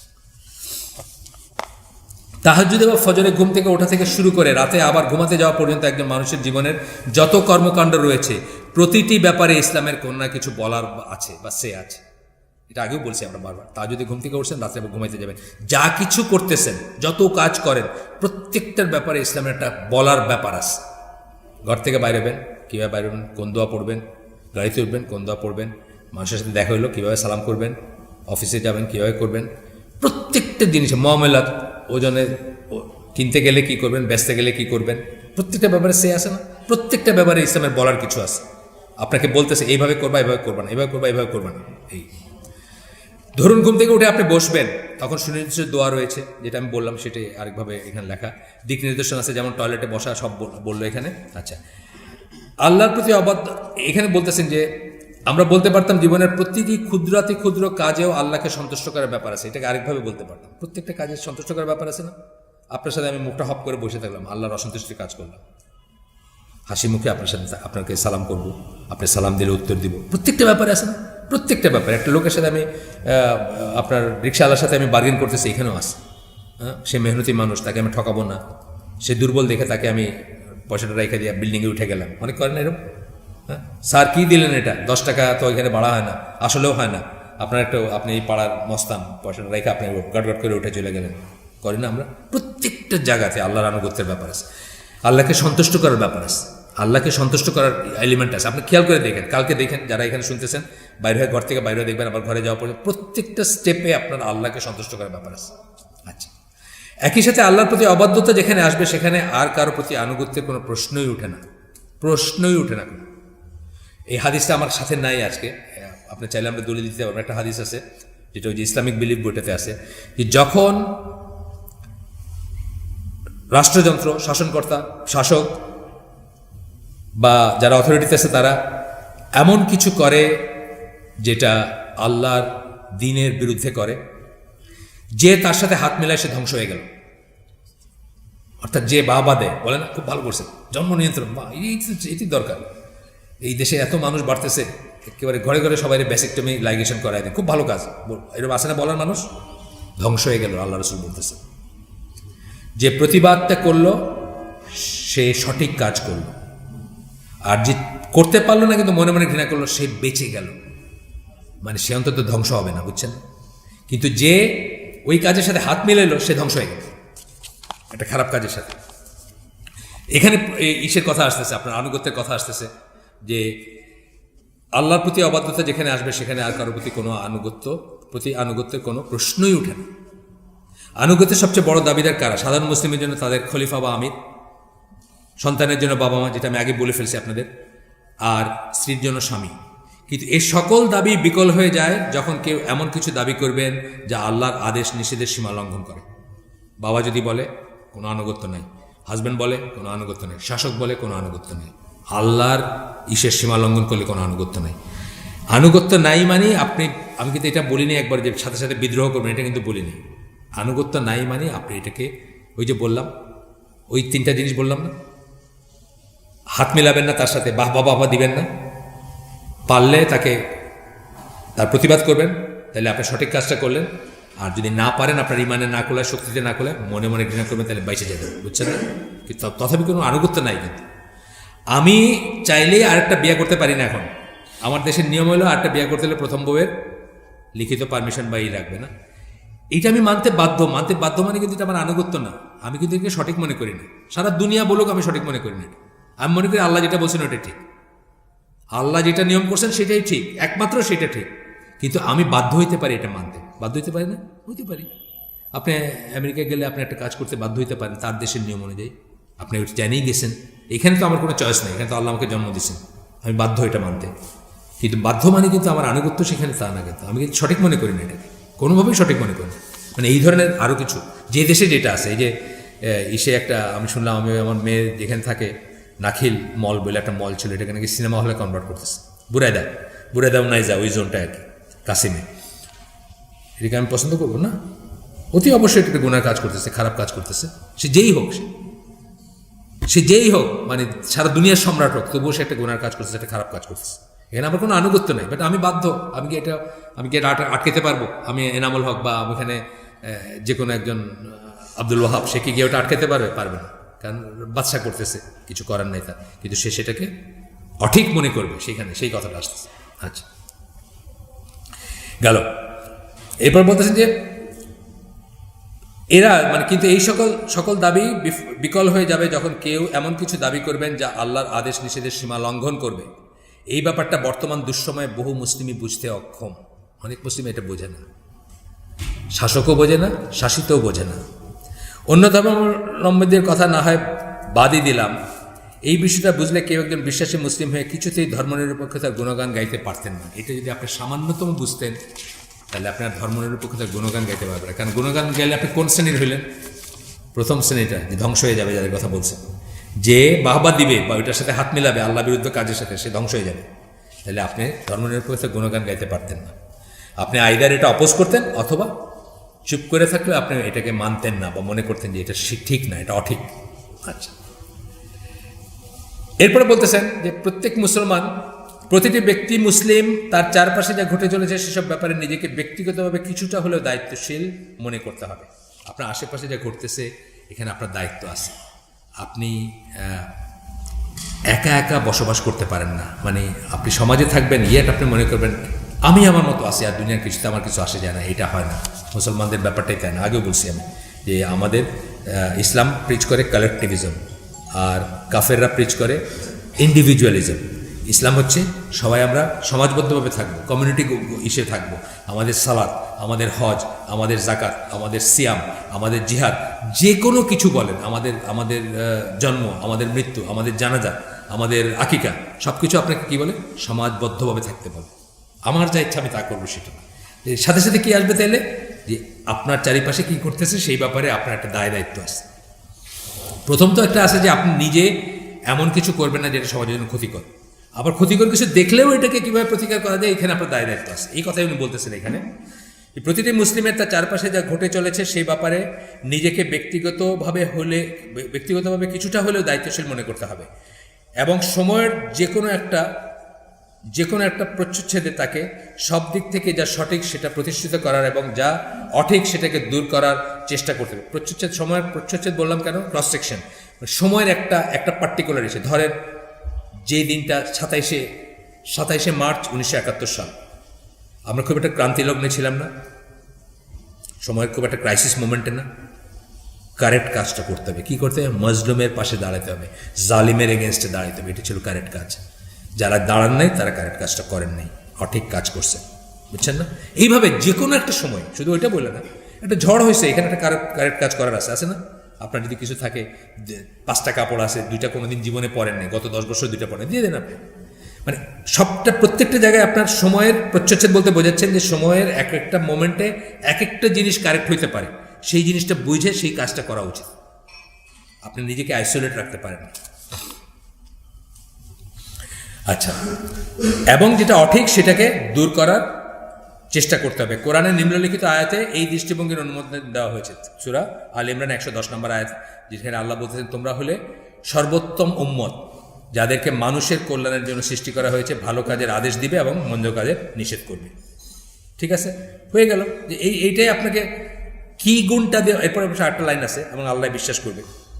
এরপরে মানে তোমরা কি করো, সৎ কাজে আদেশ দাও, মন্দ কাজে নিষেধ করো এবং আল্লাহ বিশ্বাস করো। ওইটা আর দেন নাই, মানে জাস্ট ডট ডট দিয়ে দিচ্ছেন। তো যাই হোক, কিসের জন্য আপনাকে সর্বোত্তম বললেন? ওই যে বললাম যে রাইট এবং রঙের ভিতরে আপনি অলওয়েজ শুদ্ধটাকে বেছে নেবেন। এটাই তো সৎ কাজে আদেশ, মন্দ কাজে নিষেধ, মানে এটা না যে রাইট এবং রঙের ভিতরে আপনি অলওয়েজ শুদ্ধটাকে বেছে নেবেন। আপনার চয়েস হচ্ছে রাইট এবং রঙের ভিতরে, এবং রাইটটা আপনি বেছে নেবেন। এটা মাঝামাঝি থাকার কোনো রাস্তা। ইসলামের সক্রিয় দাওয়াতি তৎপরতাকে নৈতিকভাবে যথার্থ বা সঠিক মনে করার পিছনে এইটা হচ্ছে একটা কারণ। ইসলামের যে দাওয়াত দেওয়াটাকে যে কারো কাছে আপনি বলে ফেলতেছেন, যে কারো দরজায় দাঁড়ায় পড়তেছেন, বা যে কোনো মানুষকে আপনি ডাকতেছেন আল্লাহর দিকে, এটাকে করার একটা রিজন কি, আপনি সঠিক কাজটা করতেছেন। এইটাই সঠিক কাজ, ভালো দিকে ডাকবেন আপনার মানুষকে। আর এই কারণে ইসলামের প্রথম যুগের দেশ জয় বা তথাকথিত সম্প্রসারণবাদকেও যথার্থ বা ন্যায়সঙ্গত মনে করা হয়। অনেকেই বলে যে ইসলাম এক্সপানশনিজম ছিল ইসলামে, মানে খালি দেশ জয় করতে চাইছে আর দেশ দখল করতে চাইছে। ব্যাপারটা কিন্তু তা না। ব্যাপারটা টাকার জন্য, পয়সার জন্য করেন। ওমরাদের টাকার জন্য, পয়সার জন্য দেশ জয় করেন না। ওমরাদের করছেন যেখানে যেখানে জুলুম, মানে শিরকের চেয়ে তো বড় জুলুম কিছু নাই। শিরক সহকারে, মূর্তি পূজা সহকারে, মানে রাজা বাদশারা তাদের প্রজাদের উপর যে সমস্ত অত্যাচার করতে ইত্যাদি কারণে আল্লাহর জমিনে আল্লাহর কথা সর্বোত্তম প্রতিষ্ঠিত হবে এবং মানুষের উপর মানুষের দাসত্ব থাকবে না ইত্যাদি কারণে এই কনকোয়েস্টটা স্বাভাবিকভাবে নিছেন সমস্ত মুসলিম শাসকরা। পরবর্তীতে হয়তো কেউ টাকা পয়সা সম্পদের জন্য করছেন, আমি অস্বীকার করি না পরবর্তীতে, কিন্তু অন্তত প্রথম জেনারেশনগুলো কিন্তু এই কারণে করেননি। এবং প্রথম জেনারেশনগুলো তো জোর করে কাউকে কনভার্ট করার প্রশ্নই ওঠে না। উল্টা তারা অনেক বেশি মানুষ কনভার্টেড হইতেছে শুনলে তাদের চিন্তা হইতো যে এই মানুষগুলো তো ভেজাল নিয়ে ঢুকবে সব ইসলামের ভিতরে, এবং দুধের ভিতরে পানি মিশতেছে, বুঝছেন না, পানি মিশে দুধটা হালকা হয়ে যেতেছে, তারা এইসব নিয়ে চিন্তা করতেন। এটা আরেকটা টপিক, আমরা অন্যদিন আলোচনা করবো, ঠিক আছে। রাস্তায় চলতে আজকাল কি হয় যে 10 গজ দূরে একটা ছিনতাই হচ্ছে, কোনো মানুষ কিন্তু একজন পথচারী ঝামেলা এড়াতে মুখ ফিরিয়ে নেন। আমি নিজে দেখছি, চাইলে সাহায্য করতে পারতো কিন্তু করলো না, জাস্ট মানে কিছুই হয় না, এরকম করে না দেখার ভান করলো। অথবা একটা মেয়ের প্রতি যখন একটা বখাটে ছেলে একটা অশ্লীল মন্তব্য ছুড়ে দেয়, তখন পাশে চলতে থাকা প্রথম শ্রেণীর নাগরিকটি নির্বিকার গবাদি পশুর মতো তাকিয়ে দেখেন, মানে গরু যেরকম তাকায় দেখে এরকমকে তাকায় দেখে, কিন্তু তার ভিতর কোনো মানে চ্যাতব্যাত নাই, বলে না সিলেটের একটা কথা, কোনো রকম রিয়াকশন হয় না, সৎ কাজ করার কোনো তাড়না হয় না, বুঝছেন তো। আর কিছু না পারুক ডাকতেও তো পারে দুইটা মানুষকে, তারা তো ধরেন ওরকম সন্ধ্যা একটা লোক, এটার সাথে পারবে না 6 ফুট 6.5 ফুট, আর সে হয়তো 5 ফুট 2 ইঞ্চি, লোক তো ডাকতে পারতো, চিৎকার করতে পারতো, যেটুকু আল্লাহ ক্ষমতা দিয়েছেন। কিন্তু দেখবেন মানে তার লাইফ তার, আমার লাইফ আমার, তার ব্যাপার তার, আসে যায় না, বলছে একটা মেয়ের বললো বাস শেষ, বুঝছেন না। আমি নিজে এই যে 2011 বা 12-তে দেখলাম একটা কালো, সৌদি আরবে তো অনেক কালো লোকও আছে, মানে যারা ইয়েমেনি বা সুদানি, কিন্তু এখন সৌদি যারা, এরকম লোক, আমার এজ গ্রুপের একটা লোক, আমি দেখতেছি একটা ইয়াং ছেলেরা কি জানি একটা চিৎকার করে বলতেছে, আমি বুঝতেছি না কি বলতেছে, অ্যারাবিক এসে চিৎকার করে বলতেছে, আর এরকম হাত দেখাচ্ছে, এরকম হাত দেখছে। পরে দেখলাম যে ওই ছেলেটা আলটিমেটলি মুঠের ভিতরে দিয়ে সিগারেটটা ফালাইলো, ওটা পা দিয়া ওইটা ঘষায় করলো, করে বললো যাওয়া, সৎ কাজে আদেশ, মন্দ কাজে নিষেধ, বুঝছেন। সিগারেটটা হারাম জিনিস, মসজিদুল হারামের বাইরেই সে খাইতেছে, একটা ইয়াং ছেলে খাইতেছে, মানে অনেক ধরনের পাপ আছে এখানে, অনেক ধরনের বেয়াদবি আছে এখানে। আমাদের তো করে আপনার পাশের অ্যাপার্টমেন্টের ছেলে আপনার মুখে ছাড়লো, আপনি মুখটা ঘুরে নিলেন যে বুঝে নেই ছেলে ছাড়ছে তো কি হয়েছে, সৎ কাজে আদেশ, মন্দ কাজে নিষেধ আজকে চলে গেছে, বুঝছেন। এটা আবার ফিরে আনতে হবে, যেদিনই হোক আনতে হবে, এটা ফিরে আনতে হবে। তা আমি দেখলাম, মানে খুব খুব ভালো লাগলো দেখে। আর ছেলেটাও ট্যাফও করে নাই, কিন্তু আমার দেশে বলে তোমার পয়সা খায় নাকি, পারলে বলতো, বুঝছেন না, ট্যাফও করে নাই, মানে ওই লোক ফালাইলো। প্রথমে তো আমি বুঝতেছি না এরম করতেছে, বুঝছেন, ল্যাঙ্গুয়েজ বুঝতেছি না, হয়তো কোনো একটা ডায়লগ বলতেছে, সে কালো চামড়ার লোক, মানে সৌদি বাট কালো চামড়া। আর ওই ছেলেটা ইয়াং একটা ছেলে, ধরুন 17-18 বছরের ছেলে, আমি বুঝতেছি না কি বলতে, তারপর সিগারেটটা ফালায়, তারপর ওর পা দেওয়া, ওই ছেলেটা কইলো পা দিয়ে এটা শেষ করে তারপর বলছে যাও। এটা হচ্ছে সৎ কাজে আদেশ, মন্দ কাজে নিষেধ। আমরা আজকে এখন একটু দূরে সরে গেছি, একটু বললাম না যে বখাটে ইসের কথা বললাম। আচ্ছা, এই ব্যাপারগুলো একটা মুসলিম সমাজে অকল্পনীয় এবং দারুণ রকমের অমুসলিম সুলভ, এগুলো একটা মুসলিম সমাজে ছিল না। আমরা যখন নজবিল্লা আমরা যখন ওই স্কুলের শেষের দিকে যখন বেডে একটা দুইটা টান মারতে শুরু করছি, ছায়া দেখা গেছে পাড়ার সবচেয়ে আনপপুলার মুরব্বীর ছায়া দেখা গেছে। আমরা তো এদের আর কলিয়া পানি নাই যে গিয়ে যদি বাপরে বলে গেছে নাকি আল্লাহ জানে, বুঝছেন না? মানে সে দেখেও নাই আমাকে অত ভালো করে, আমার কলিয়া পানি নাই যে গিয়ে হয়তো আমার বাপরে কইছে যে আপনার ছেলেটা দেখলাম আজকে এটা করতেছে, বুঝছেন না? এরকম যাই হোক, তো বলতেছে যে এটা অমুসলিম সুলভ, কারণ মুসলিম সমাজের কোনো নাগরিকই যা খুশি তাই করতে পারেন না। খুব ইম্পর্টেন্ট কথা, যা খুশি তাই করতে পারেন না। আমার ভোট আমি দিব, যাকে খুশি তাকে দিব, আমার জীবন আমি, আমার শরীর নিয়ে আমি শুভ, যার সাথে তার সাথে শুভ, এটা আপনি করতে পারেন না। মুসলিম সমাজে যা খুশি সেটা করা যাবে না। এই জন্য মুসলিম সমাজের সবচেয়ে বড় ক্রাইমগুলো হচ্ছে সামাজিক ক্রাইম, যেগুলো ক্ষমা করা হয় না। সামাজিক ক্রাইম, যা খুশি তা করার ক্রাইম, সমাজ নষ্ট করার ক্রাইম। যেটা বললাম যে জিনার কথা বললাম, যে রাষ্ট্রপতিও জিনা মাফ করতে পারে না মুসলিম ইসলামিক স্টেটে বা ইসে, সেটা তার অধিকার নেই। 3টা মৃত্যুদণ্ডের কথা বলি না আমরা, 3টার মৃত্যু 2টার মাফ আছে, নানাভাবে মাফ পাইতে পারে, একটার কোনো মাফ নেই। জিনা যদি প্রতিষ্ঠিত হয়ে যায় কেউ করছে, আর ম্যারিড অ্যাডাল্টারি বিবাহিত, মৃত্যুদণ্ড ছাড়া কোনো রাস্তাই নেই, কেউ মাফ করতে পারে না তাকে। আচ্ছা, তারপর বলছেন যে তাকে অবশ্যই মুসলিম সামাজিকতাকে সমীহ করে চলতে হবে, সমীহ করতে হবে। আপনি যা ইচ্ছা তাই করতে পারেন, সমীহ করে চলতে হবে। অপরদিকে মুসলিম সমাজের প্রতিটি নাগরিক যেহেতু সৎ কাজে আদেশ এবং মন্দ কাজে নিষেধ করাকে ধর্মীয় দায়িত্ব মনে করেন, সেহেতু তিনি জনসমক্ষে একটা অন্যায় ঘটে চলেছে দেখে চুপ করে থাকবেন না। যখন একটা অন্যায় ঘটতে দেখতেছে সে চুপ করে থাকবে না। এই হাদিসটা যে হাদিসে এই কথাগুলো আসছে, আমার বিশেষ করে হাত পা ঠান্ডা হয়ে যায় পড়লে। এই হাদিসটা আমরা ছোটোবেলা থেকে পড়ছি, আপনাদেরকে বলছি এখানে আগে, ছোটোবেলাতে পড়ছি যে তোমার একটা অন্যায় ঘটতে দেখলে প্রথমে হাত দেয়া করো, নাইলে মুখ দেয়া, না হলে মনে মনে ঘৃণা করে, এর নিচে কোনো ইমান নেই, এটা হলো লোয়েস্ট অফ ইমান। তাহলে একটা খারাপ কাজ ঘটতেছে দেখে আপনার যদি মনে কোনো বিকার না ঘটে, ইউ বেটার চেক আপনার ইমান আদৌ আছে কিনা। আপনার খারাপ লাগতো, ন্যাংটা ছবির একটা পোস্টার দেখে আপনার কিছুই লাগলো না, আপনার ইমান চেক করা উচিত যে আপনার ইমান আছে কিনা আদৌ। আপনি হাত দিয়ে আটকাতে পারেন না, ওই লোকের অনেক পয়সা, সিলেট শহরে সবচেয়ে বড় লোকের বিজ্ঞাপন, এটা সবচেয়ে বড় মাসালার বিজ্ঞাপন, হাত দিয়ে আটকাতে পারেন না, মুখেও কিছু কইতে পারেন না, আপনারে গায়েব করে দিবে, গুম করে দিবে। কিন্তু মনে ঘৃণা, সেখানেও যদি আপনার খারাপ না লাগে ন্যাংটা ছবি দেখায়, তাহলে আপনি ইউ বেটার চেক ইউর ইমান, আপনি নিজের ইমান কী করে দেখেন। এটা হলো ওই হাদিসের মিনিং।